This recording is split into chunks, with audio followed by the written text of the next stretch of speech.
Downtown Tulum Radio. Hey guys, what's up? It's Joanne from Downtown Tulum Radio. I am here again with Saeed Younan.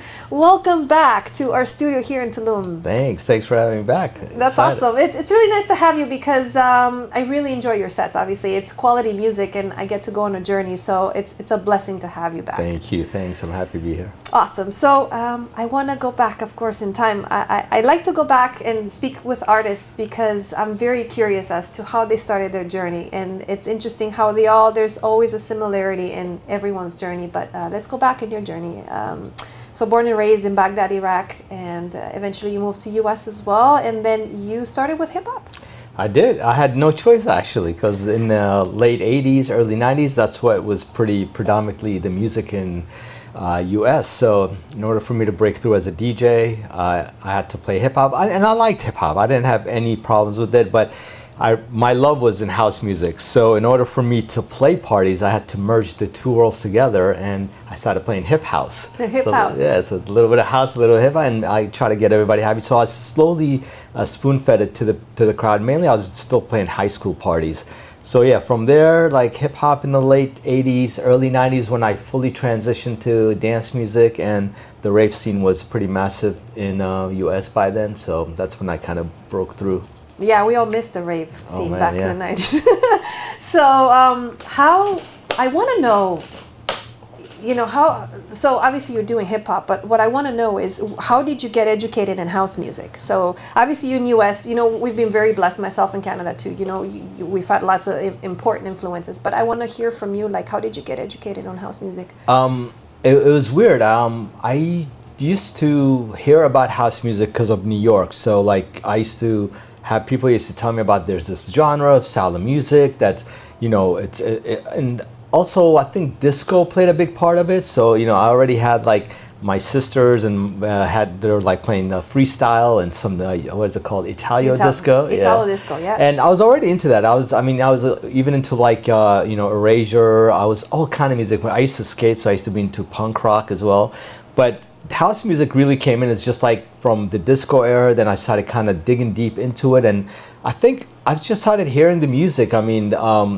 And just falling in love with it, liking the beat, it was like the energy, the lyrics, everything was really great about it. And when I was little, I think I might have told you this last time, I was recording European stations in Iraq, so I had the tape player and recording terrestrial radio and trying to dial into the European stations. So that's how I learned about, and that was in house. That was like, disco and whatnot. Disco and whatnot. Yeah.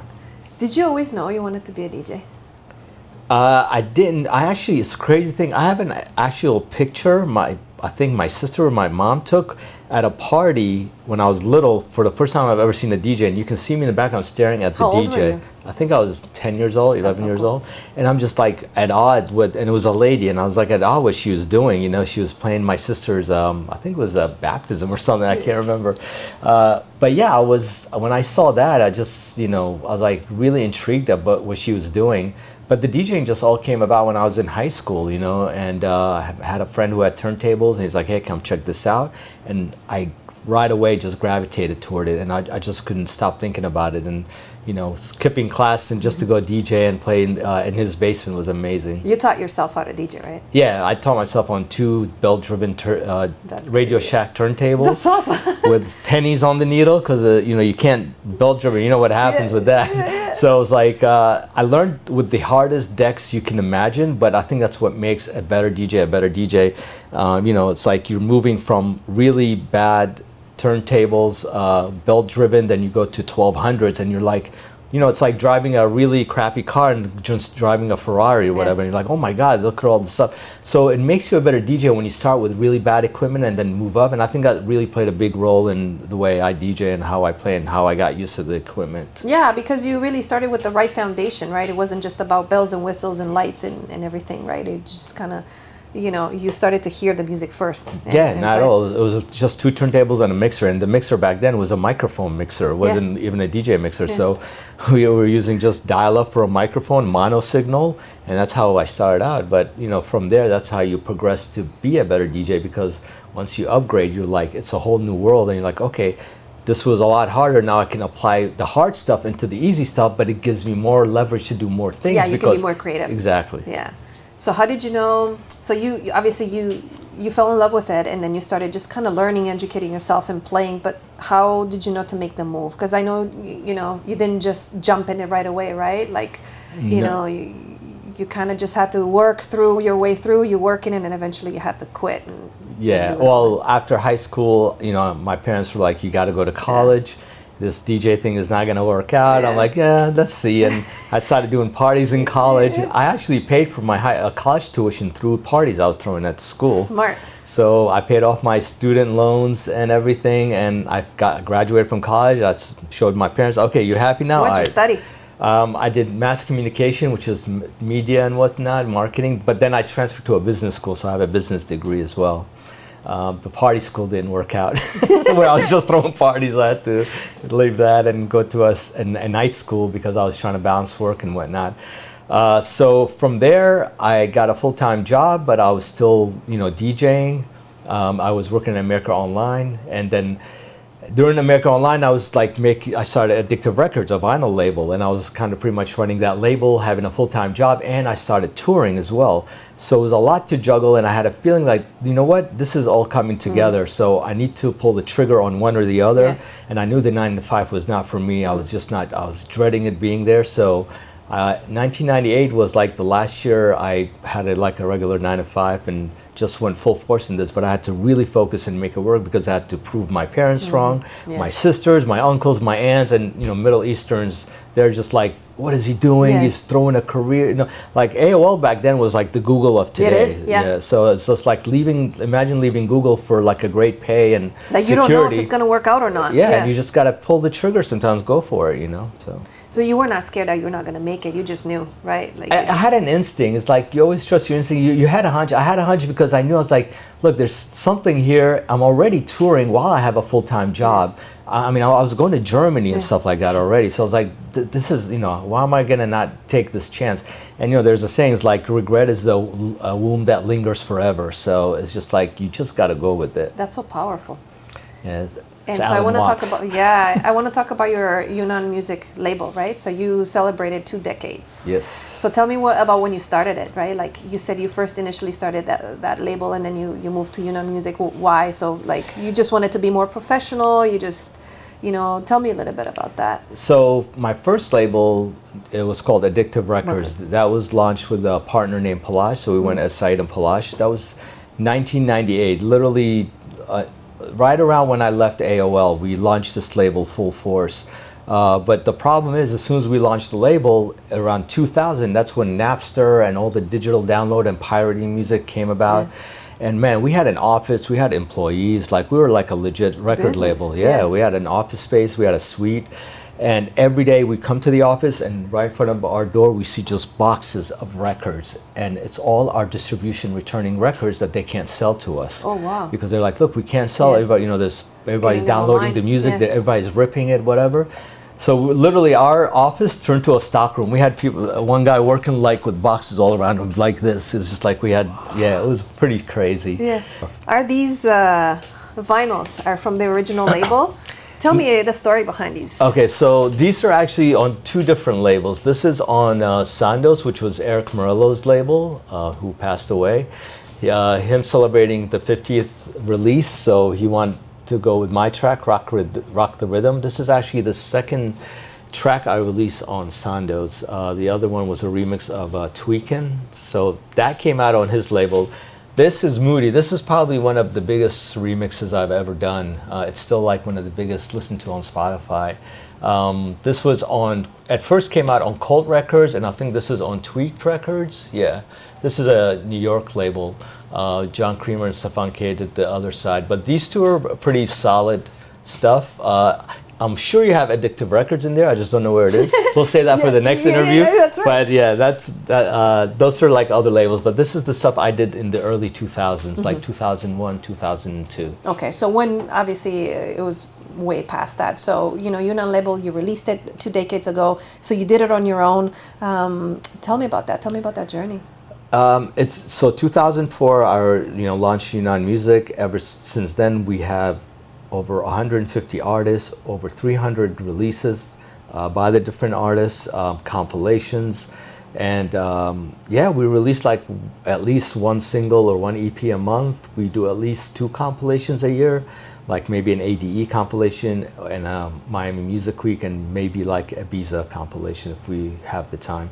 And it's been like a labor of love. I love doing it. I love releasing music. You know, you're getting amazing demos. Might as well give them an avenue to release it. And we're predominantly on newer artists, so that's our focus, is just trying to bring up newer, younger artists or people who are just trying to break through. So that's what the label was kind of founded on.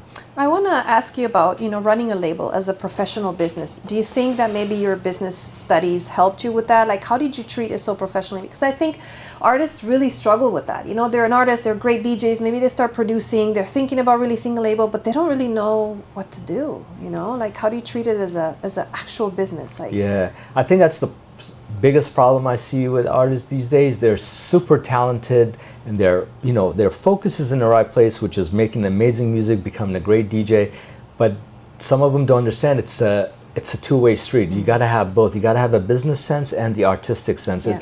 It sucks because that's what it's all about. I mean, back then, when I started out, a DJ career and a producer career were 2 different careers. Mm-hmm. They weren't like, you don't have to be a producer to be a DJ, but now it's like you have to put that together. But there's a third hat on that, which is the business sense of it. You got to produce, DJ, and know how to be a business person. I try to help people, like, we're going to talk, we'll go into some details on stuff, but, it's being in the business I've been doing this full time for almost 30 years. I've seen all the bad and the good, read bad contracts. And the changes. Yeah, and the changes, especially with the digital age. So, and there's still changes happening with copyright and with publishing and whatever. So I'm always learning stuff and I'm trying to pass it on. That's good. I mean, that's what keeps you, in the game, because sometimes I find like some of the artists, it's very hard and challenging for them to let go of like vinyl is the way to go, or like, yeah, sure, it's a lost art, but you have to kind of maybe move and evolve with how the music is evolving too. And it's kind of challenging sometimes because you feel like you're losing your identity, right? But it's not. It's just the evolution of music, Exactly. So let's go back. Let's go back. Your label. You said that you're really helping new artists, give them a voice. So tell me about that. So we predominantly sign brand new artists who are maybe just trying to get to the next level with their music, with their production. So we're just like a little window of opportunity for them to come in, release a track, and they can use that as leverage to go to other labels. So we don't, sign anybody exclusively and just open up the doors for them. But what I also recently just started, like doing a little bit of a mentorship program. So this could be an artist, who could be somebody that just wants to break into the industry, or not necessarily break in the industry. They're already making music, they already have stuff out, they're already touring and DJing, but they may not have the business sense of how to take things to the next level. Whether it's getting an agent, a manager, getting gigs, reading contracts, how to negotiate, how to talk to promoters, the things you want to say, you don't want to say. So I created a mentorship, a one-on-one. It's not pre-recorded. You actually sit down and you talk with me, and we do like an hour a day for 5 days or whatever, and we can elaborate on things if you need to, just to give them that business sense behind their artistic sense. Yeah. And it's the full package, and that's what you need nowadays in order for you to really make this a full-time gig. Do they get intimidated by that? They don't get intimidated. They get... at times they're like, oh my God, I didn't realize that's how you're supposed to approach it. I never thought about that. Like a lot of them, I'll give you an example, a lot of them, the way they approach a promoter after they play a set could really throw off how they're going to get the next gig just by their approach, or at the timing of their approach, or the way they open for a headliner. Plays a big part if they're going to end up playing again at this venue, or if they're even going to be booked, because a lot of times the headliner, if they like somebody that opened up for them, they make it a point to go tell the promoter, hey man, I really enjoyed this guy's set. Next time I come back, I would like him to play. And it's exactly what happened with me and Carl Cox. Exactly, That's what I want to... So I'm learning myself, and I'm just trying to teach them the same. Hey, it happened to me, it's going to happen to you guys. So tell me about that. That's so cool. So you opened up for him, he loved it, and he just wanted you to tour with him. So how was that? It was great. I think he hit me up on Facebook, and I didn't, I was like, I thought it was a joke, whatever. But he's like, we just played at Echo Stage stage together. I was watching your set from the green room. I love what you're playing. I have a residency in Vegas. I would like you to be the person that support. Amazing. And then we went and started doing festivals together. We did Resistance. We did Escapade in Canada, Digital Dreams, Electric Forest, like all his stages. I went on the road with him, and I think we did it for like 2 years or something like that. That's awesome. How long ago was that exactly? This was 2016? 2016, yeah, 2017. So about 10 years ago, 9 years ago. 9 years. You still keep in touch with him, obviously. Of course, yeah. He just clicked like on one of my Facebook posts. Yeah, he's playing big in Universe now. Is that big club?